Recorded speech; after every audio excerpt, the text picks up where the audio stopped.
Who are you in a nutshell, Stephen? So yeah, a bit about me. Who are the people that inspired you today to get into the army? So what inspired me to join the military was,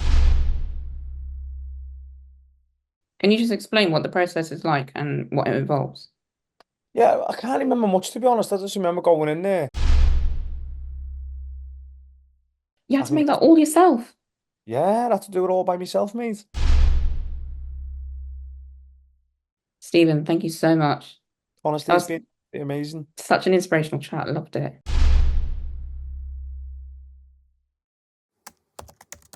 Hello, and welcome to the Anmol Lakhani Show, Series 2, Episode 6.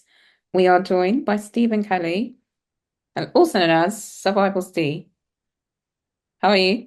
Mate, I'm very good. I'm very good. Just chilling out with the wife at home, having a cup of tea, and getting ready for Christmas period. Just saw her in the background. Yeah, she's hard. She's hard and out the way now. She said sorry. She was just turning a phone Oh, charger on. is that Jenny? Yeah, that's Jenny. Yeah. Avenged Jenny. Avenger. I've seen a couple of her stuff. It's really good. Yeah.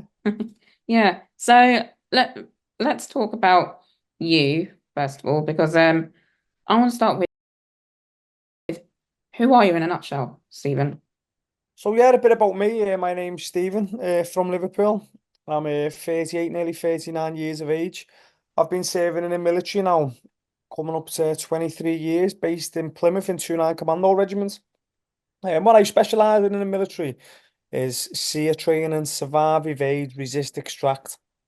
So I teach souls how to survive in all different types of environments, and that's me in a nutshell. And I've also got my own survival company called Southwest Survival, and I do a bit of survival TV shows here and there, and that's a bit about me. And for people who also don't know, Stephen is a content creator I on try to be, Instagram. I try to be a content creator. Because I've seen some of your stuff and it's like just so interesting. Like some of the stuff I never knew. I never knew. You've educated me, so thank Oh, you. Thank you for that. no worries. So what was it like growing up in Liverpool then? So when I was younger, I was a little tearaway, to be honest. I was a little bit of a scally, causing trouble, so on and so forth. Then I got kicked out of school in my last year just for being a naughty boy. So I remember watching a program called Soldier Soldier with my dad, and my dad used to say to me, "You wouldn't handle that. You wouldn't handle the army." And I think he was trying to plant seeds in my brain to get out of Liverpool and go and get disciplined and follow a good career. And so I wanted to prove my dad wrong, and that's what I did. I got out of Liverpool when I was 16, joined the military, and that was it. But like I said, I was a little scally. But what I liked when I was younger, I was into me boxing. I was always going camping. I was into the outdoors. I was in scouts. I was in cadets. So I was always active all the time anyway. But I was a little shit. I was an absolute tearaway. I did scouts and I think I did beavers when I was in primary school and I did scouts when I was in middle school. Oh wow. So, yeah, so they teach you like a lot of like survival stuff. Yeah, Then like you go on little trips and that here and there. I used to yeah. go like every Thursday. Those memories were great. It was a really fun part of my life. But then I suddenly stopped. I don't know why. Um, but who who are the people that inspired you today to get into the army? So what inspired me to join the military was seeing people in me street when I was younger. There was a my next door neighbour, I forgot his first name now, but the Campbells, I can't remember his first name now. But I was a young lad and he was in the military and he had a nice car. He got away from where we lived in Bootle on Marsh Lane. And I always wanted to be like that. I wanted to get out of Liverpool, I wanted to get out of Bootle and just travel the world and meet new people. And that's what really inspired me. And I al- I always look up at my parents, and I always thought to myself, I don't want to be a parent like them because my mum and dad like to drink. They were always absent and so on and so forth. So I always that inspired me to not be in Liverpool and not be in that same rut. And I just wanted to get away, and that's what motivated me. And yeah, to become a soldier. And I always just didn't want to be the same parents like my mum and dad. I wanted to be a better parent, and that was it really. Are you proud of what you've achieved so far? Oh, I'm absolutely proud. I went through commando training as a young lad, my Green Beret, and that's been an absolute blast. The fact I've managed to serve in a commando unit for nearly 23 years has been amazing, and That's I'm amazing. Yeah, I've been quite lucky. Been quite lucky to serve in my unit for that long. I've interviewed some former King's Garden soldiers before, and what they all kind of say the same thing. It's like it's so inspirational. I think it's just such an amazing job. Yeah. So, I think you probably have answered this question already, but how did you get into the British Army? How did I get in? Yeah. So years ago, you just had to go to a local careers office, and I had to go to a little careers office in Liverpool. And you had three stands. You had the Navy stand, the Army stand, and the RAF, the Air Force stands. And you could just go in there, and it was used to be people who sat behind the desk, and you go to a desk, you go and sign a dotted line, then you start going through the process, and it takes about 5 to 8 months from signing a dotted line to get in training. Can you just explain what the process is like and what it involves? Yeah, I can't remember much to be honest. I just remember going in there, signing it, and then I had to do something called a Barb test, where they ask you basic questions. Bill is bigger than Bob. Who's the smallest? Stuff like that. Making sure you can still think. Jane ran faster than Karen. Who was the slowest? So you'd have to do like a Barb test, just a basic test. Then from there, a couple of weeks later, you get invited to go to Lichfield in Birmingham, and you're going to do a fitness test. And from there, you get to pick your career, what you want to go in, and that's it. Did you pass yours fitness test? Yeah, I passed it all. That's why I went into the commando forces. But it's changed. Amazing. It's all online now. Instead of going into a careers office, you can just go online and apply to be in the British forces. That's amazing. So what is your role in the British Army and how did you train for it? Yeah, so what I do, I teach survival training doing this here. So I teach soldiers how to survive in all types of environments, whether that be the jungle, desert, or Arctic mountain environments. So, and I had to do loads of courses with that. I had to do my jungle course, my desert course, my mountain course, and I had to learn how to survive and operate in them types of environments with the equipment I've got on me. And I got the instructional qualification to teach my soldiers. I can imagine like, being in that uniform, the desert is really, really hot. Oh, Did absolutely disgusting. So I done my desert training in the Mojave Desert in Death Valley, and that's in California.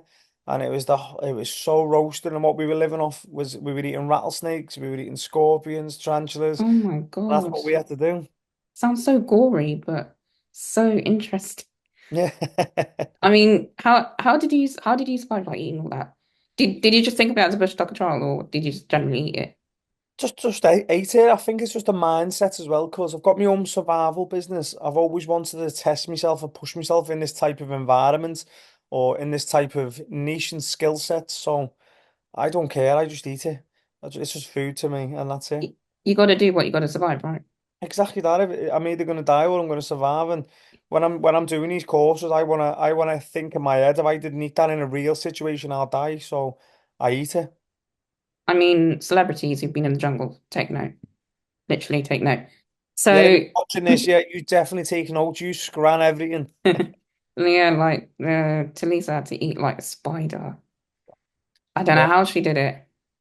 yeah, I've seen that on I'm a Celebrity, Get Me Out of Here. Yeah, Yeah. yeah. So if you had a choice to choose another role, what would it be and why? Hmm. If I could choose another role or another career path, maybe a personal trainer, because I like to inspire people, help people get on a healthy path. And years ago, I did do a little tiny bit of personal training part-time while serving in the military. But I think I'd like to see people reach their goals, inspire them, get them active. And I think that's what I'd like to do. Just motivate people, living a healthy, active lifestyle, getting out on the hills, doing a bit of hill walking, getting some fresh air. And I think that'd be fulfilling. Or working in schools, getting kids, because I was a little shit in school. I was a little tearaway. So I wouldn't mind giving back to schools either, if I could go back into schools and work with kids who are naughty and explain to them what I was like and what I missed out on getting certain grades to go into a different career path in the military. So I think I'd like to do something like that. Can I just quickly ask, what grades do you need to get into the army?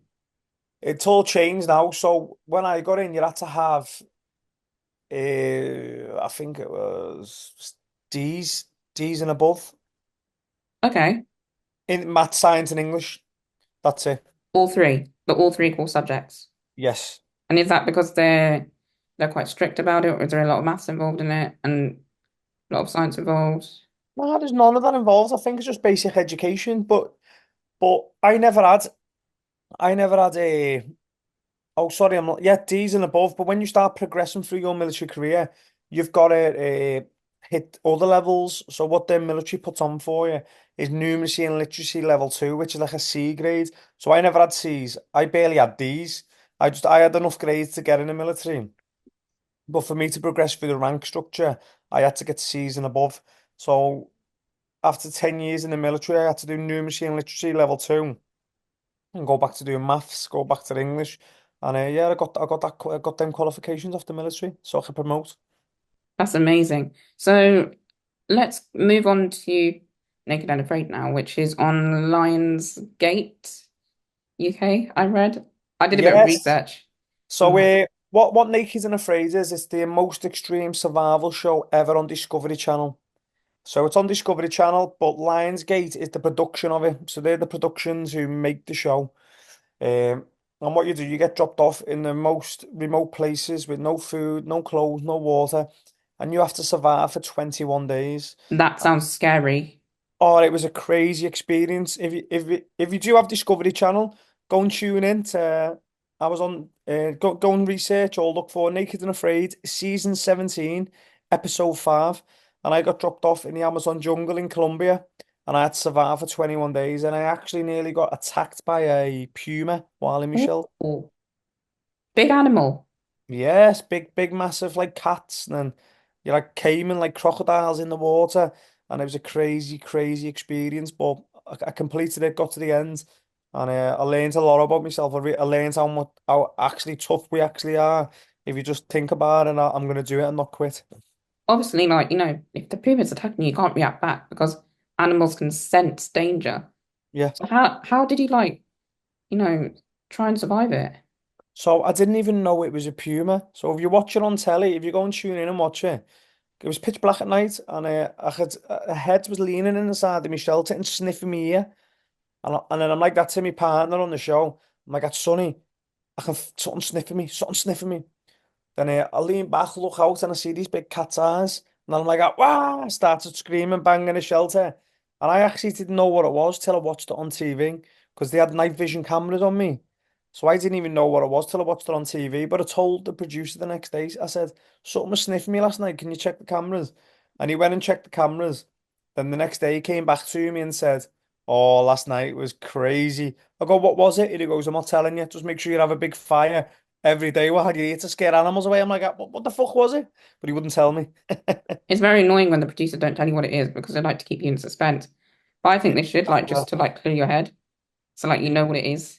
Yeah, he just said keep a big fire going, and that was it. Also, that is not good for anxiety, trust me. If producers do not tell you, it's not good. Like seriously, it's not. So did you understood the assignment and everything you signed up for? Yeah, I had to sign all my waivers. I had to sign my life away in case I died. And it was, like I said, it was the best experience I've ever did because I realized I can actually survive fully naked with no food, no water, no clothes. And then I can make clothes, I can make shoes, I can get water. You I had to can make get, that all yourself. yeah, I had to do it all by myself, mate. Oh wow. So what materials did you use? So they give you, so we had a knife, a fire striker, and a pot to boil water, and that was it. Wow. You made clothes out of just those Yeah, materials. you made shoes God. from branches, making clothes out of bark and all that type of stuff. Do you know what? That survival business, it all makes sense now. It all links together. And that's what I'm trying to do. I'm trying to build my brand in the background, and it gives it a bit of authority as well. So when schools book me, I can say, as seen on Discovery Channel's Naked and Afraid, and that's the number one TV show on Discovery Channel. So it gives me a bit more credibility now as well. Yeah.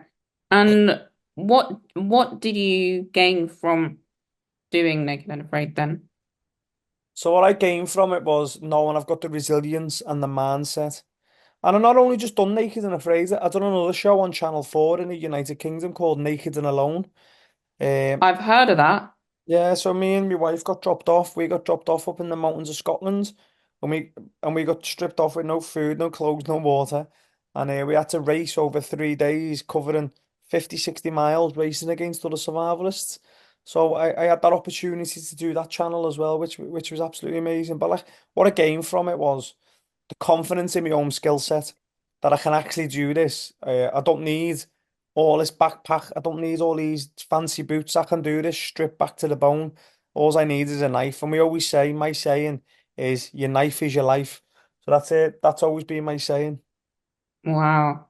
So where was the finishing line So in when we Naked and Alone? the one on Naked and Alone. So it was called Naked and Alone Racing to Get Home. And we started in the Cairngorms up in Scotland. And we actually finished in a little village called Pitlochry. So we had to run through a village fully naked while all people were beeping at us in the cars and all that, while a camper crew was chasing us. But you can watch that. It's on channel E4 and that's called Naked Alone Racing to Get Home. And we were on episode 1. Is it right now? It's coming on. Yeah, it's out now, yeah. Okay, cool. I'll put the link. You're right. Yeah. I'll put the link on so you can watch it. But I'll put the link on for both actually, so Oh, you awesome. can have a look. So you can see what Stephen is talking about. So finally, let's get onto your business, Southwest Survival. So I'm sure it all links up together because we like just talked about it. But how did you start up your business? Right, so this is a bit of a funny one. So back in 2009, I lost my eyesight in my right eye. So I Oh, I came didn't on, know that. yeah, nothing bad though. I never got blown up or nothing, just to let you all know. I came on with a disease. I got a disease called keratoconus. Not keratoconus. Keratoconus hasn't poked me in the eye. Uh, I came on with a disease called keratoconus and I just started losing my eyesight. It's not totally black, but it's so distorted and blurred. And I was close to getting admin discharge from the military because I couldn't operate my weapon systems. Then the regiment, what I'm in, the commando unit, what I'm in, looked after me, and they built a sight platform, so my sight was higher, so I could lean over with my weapon, and then I had a bracket, and then my sight on top of it, so it'd lean and fit with my left eye, so I didn't have to shoot with my right eye. So the regiment invested in that for me.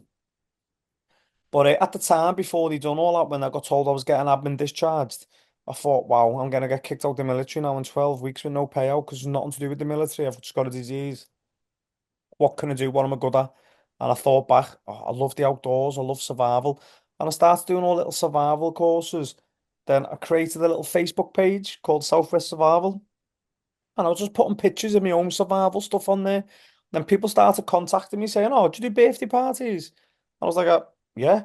Then I'd research where to rent lands, so on and so forth. Then I'd do a little birthday party or a stag do.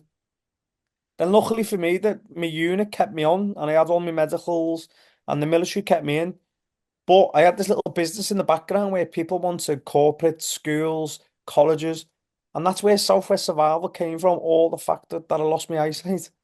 That's amazing. That's Yeah. amazing. So how long has the business been going for now? So I started it back in 2009, but not as a business. It was just a Facebook page of me doing little favors and birthday parties. Then in 2015, I went as a sole trader. Then 2019, I went as a limited company. Then from there, it's just growing and growing and growing. I just keep getting bookings every month, really good bookings. Then my business expanded. We created our own coffee line, Southwest Survival Coffee. We wrote a book, Survival Stay and Benji, Go on an Adventure, the Southwest Survival That's a Story. children's book, right? Yeah, yeah, yeah. So we created all these little things just to build the brand, and and because obviously COVID hit as well, so I wanted to still have some sort of income coming into the business from online, and that was it really. And we're still going strong. And when I retire from the military next November, I'm hoping to run my business full time. Oh, you're retiring. Yes, I can't wait. Wow. Bet you're looking forward to that then. Oh, I'm looking forward to it. I just want to be my own boss now, mate. I just want to. Instead, like obviously, you asked me a while ago if I could jump on, but I was away. I was busy because I'm with the Oh, and I didn't want to let you down either. And so it's just I want to be my own boss where I can just say, yeah, I can jump on your podcast instead of saying, oh, I'm busy. I can only do this date, this date, this date because I'm always yeah, called into camp and I don't know when I'm going to be free or anything. that makes sense. What's the first thing you're going to do when you retire? The first thing we're doing, I've already booked it for my 40th birthday. Me and my wife are going on a cruise to Norway.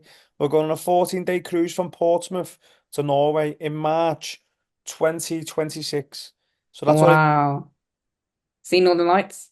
oh, I can't wait. Can't wait to see all the Northern Lights. That's what we're looking for. Oh, that's amazing. Yeah. That's amazing. Finally, do you have any advice for anyone who wants to join the army or anything like that? Or If follow in your footsteps? Yeah, I'd say the advice if you wanna join the military, look at an actual career path you actually want to do. If you go through training and you start struggling, just always remember your body can endure so much pain and suffering. You just need to convince your mind because your mind's always in survival mode. It wants to protect you, and your mind will say, "Oh, I can't run up that hill," but your body can. You just need to overcome your mind. So yeah, just always remember your body can endure so much pain and suffering. You just need to convince your mind. Stephen, thank you so much. That Honestly, it's was been amazing. such an inspirational chat. I loved it. Ah, I'm That's gonna been good. stop. Thank you very much for having me on here. Oh, no problem. I'm gonna